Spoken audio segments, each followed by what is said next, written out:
Swastika office থেকে বেরোনোর সময় তড়িঘড়ি করে ওর বর রূপেশকে একটা ফোন করে। বলে, আজ ডক্টর আবির মুখোপাধ্যায়ের জন্মদিন, কোনো গিফট কিনেছো? উত্তর আসে অপর প্রান্ত থেকে, না, সময় সুযোগ পাইনি। আসলে ডক্টর আবির মুখোপাধ্যায় স্বস্তিকার খুব ভালো বন্ধুর মধ্যে অন্যতম, বেস্ট ফ্রেন্ড বলা যায়। সংসারের জাতাকলে পড়ে প্রায় ওষ্ঠাগত প্রাণ স্বস্তিকার। ডক্টর আবির 2 বছরে অনেক ফোন, SMS, MMS পাঠান, কিন্তু কোনো উত্তর আসেনি। সংসার, পরিজন, স্বামী, আত্মীয় স্বজন, বন্ধু বান্ধব সবাই আপনার হয়েছে। ডক্টর আবির এখন তার কাছে পর হয়ে গেছে। ডক্টর আবির যে স্বস্তিকার নীরবতায় কষ্ট পাননি তা নয়, তবুও কাউকে কিছু বুঝতে দিতেন না। বন্ধুত্ব হওয়ার পর থেকে প্রায় প্রতি বছরই ডক্টর আবিরের জন্মদিনে স্বস্তিকা আসতো দেখা করতে। না, বিগত 2 বছর ধরে ডক্টর আবির তার শুভ জন্মদিনে স্বস্তিকার দেখা পাননি।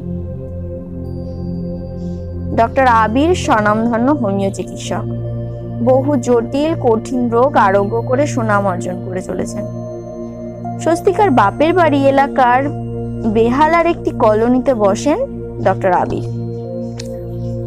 আজ 27শে নভেম্বর, শুক্রবার বিকালে ডক্টর আবিরের বেহালা চেম্বারে বসার কথা।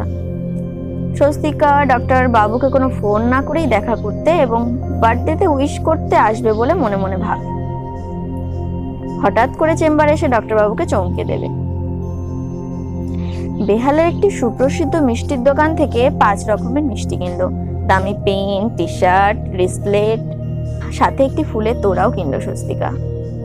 2 হাত ভর্তি উপহার সামগ্রী নিয়ে সিঁড়ি বেয়ে বেহালার ওই ফার্মেসিতে পৌঁছলো স্বস্তিকা। মালিকের চিনতে কোনো অসুবিধা হলো না স্বস্তিকাকে দেখে। স্বস্তিকা মুচকি হেসে বলল, ডাক্তারবাবু এসে গিয়েছেন? কোন ডাক্তারবাবু?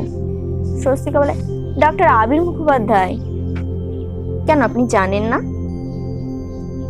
স্বস্তিকা অপলক দৃষ্টিতে ফার্মেসির মালিকের দিকে তাকিয়ে বলে, কি জানবো? ডাক্তারবাবু তো মারা গিয়েছেন 1 বছর হলো। স্বস্তিকা চিৎকার করে বলে, ডাক্তারবাবু? না না, আপনি কি বলছেন? অনেকদিন পরে আপনি আসলেন, অথচ অপ্রিয় সত্যি কথাটা এভাবে আপনাকে বলতেও আমার খারাপ লাগছে।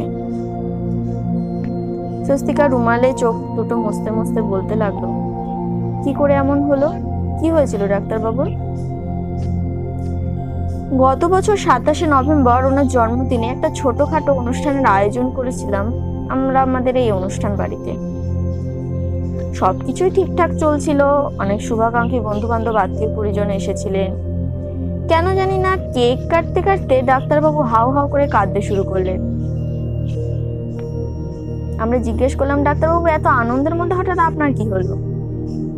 বুকের বাঁ দিকটা চেপে ধরে কাঁদতে কাঁদতে বলতে লাগলেন, আমার বেস্ট ফ্রেন্ড বেহালাই থাকে, প্রতি বছর আমাকে জন্মদিনে উইশ করতে আসে। গত 2 বছর ধরে তার দেখা নেই, কোনো ফোন নেই, SMS নেই।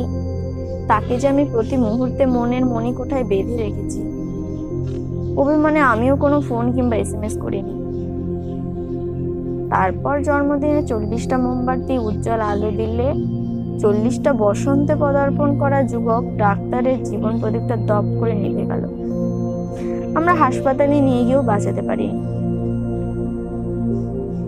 স্বস্তিকা 2 হাত দিয়ে কান দুটো চেপে ধরে শুধু বলল, প্লিজ চুপ করুন, আর শুনতে পাচ্ছি না, প্লিজ প্লিজ। জ্ঞান হারিয়ে ফেলে স্বস্তিকা।